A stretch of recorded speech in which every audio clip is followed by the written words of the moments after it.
Mr. Rush. Hi, how are you? Good. My name is Alyssa. I'll be your student PT today. It's nice to meet you. Nice to meet you too. So I see today that you're coming in for a health assessment. Yes. That's correct. So what I'm going to do is I'm just going to ask you a couple of questions just to kind of see where you stand as far as your health. Okay.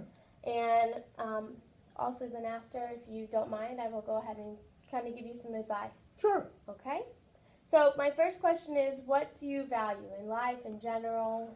I'd say time mostly. I don't have enough of it. Work takes up a lot of time. I want more time with my family and using some of that time to work on my health issues that we're here to talk about today. Okay. What are some of your goals, or what would you like to achieve? That's pretty easy. I'd like to lose some weight, probably about 20 or 25 pounds. Okay.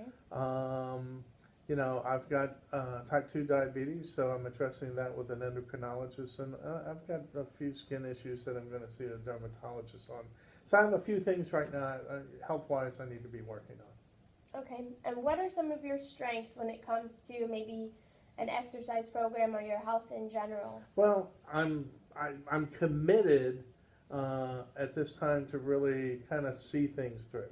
Haven't been so in the past, but when I do commit to something, I usually stick with it. Okay. So I think that I'm addressing things now. I'll hopefully have some success. Okay. Now, on the other side, what are some challenges or obstacles that you may face when it comes to pursuing an exercise program? Yeah, I can probably get demoralized kind of quick if I don't see immediate results, and that's probably the big. Maybe I set my goals too aggressive to begin with. Okay. What are the reasons you are seeking change? I'm at that time in my life, I think, where I really need to address all my health issues that kind of added up over time, and it's not just a one by one. I have a few things I need to address now. Okay. What are some of the good things about you making this change? Well, I think it'll be a better life for me. I'm convinced of that. I'll have more quality time with my family. I won't be, hopefully, taking up a lot of their time on health issues related to me that they would have to be dealing with. So I'm hoping it's a benefit not only to me, but to the whole family. Okay. And on the other end, are there any bad things to making this change? I have to do things that I prefer not to. Exercising's not as easy as it used to be for me. I like to eat a lot, and I know I have to change that. That's probably actually not going to be easy, but I know those are the things that are in front of me. Okay, great. And on a scale of 0 to 10, how important is it for you to make these changes?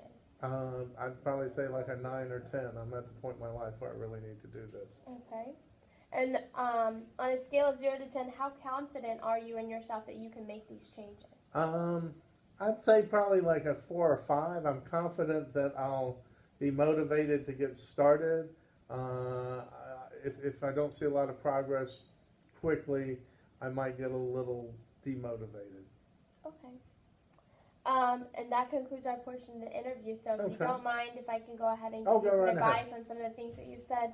So what I'm hearing is that you are starting to take care of things. Yes. One by one, you have the endocrinologist, you've been doing some exercise, and you're seeking to lose weight, so that's all great. Another thing that I like to hear, that you are committed to doing an exercise program, especially at this point in your life. It's very important just in general to just do exercise daily and be active. And it sounds like you know the things that you need to do, but maybe you're a little stubborn about it as far as the diet goes and yeah, you kind of hit the nail on the head. I'm a little stubborn. The food and drink choices that you make. So my suggestion would be, as far as exercise, if you ever find yourself not having a hard time being committed, because it does sound like you have a lot going on in your work life and family life, just start simple. Maybe just, this week, just try to walk 30 minutes a day. Every day, at the end of the day, once you get home, just try to go ahead and as soon as you get home, go change clothes and go walk those 30 minutes. Get in a routine and just find my 30 minutes and go. Well, I'm pretty much committed to doing that. And another thing is, it sounds like the diet thing, I know that's a little hesitant for everybody, but I think the best thing that we can do, and you had kind of mentioned it in one of the things you said about not, not over making your goal bigger than what you can really achieve. Right. So we can start with these little things like the walking, and also along the lines of your diet, perhaps maybe choose one meal a day where you're going to have those carbohydrates, because we do Right. need those in our body. It's not something we want to completely cut Right. out, but maybe one meal, at lunch you say, okay, well today this is where I'm going to have the pasta or the bread or Right. the rice. But when you go home at dinner that night, you only have protein and vegetables. Right. Right. So that would be some of my suggestions that I would suggest for you. And I think you making these smaller goals, and then you'll get that 5-pound weight loss, and then you'll get another 10 pounds. So that would be important for me. If I think I can just see progress, I think I'll be on the way. Perfect. So do you have any other questions for me? I appreciate your time. I think you've given me some great ideas, and I'm going to try to stick to it this time. Alrighty. Okay. Nice to Nice meet you. to meet Thank you. you. Thank you.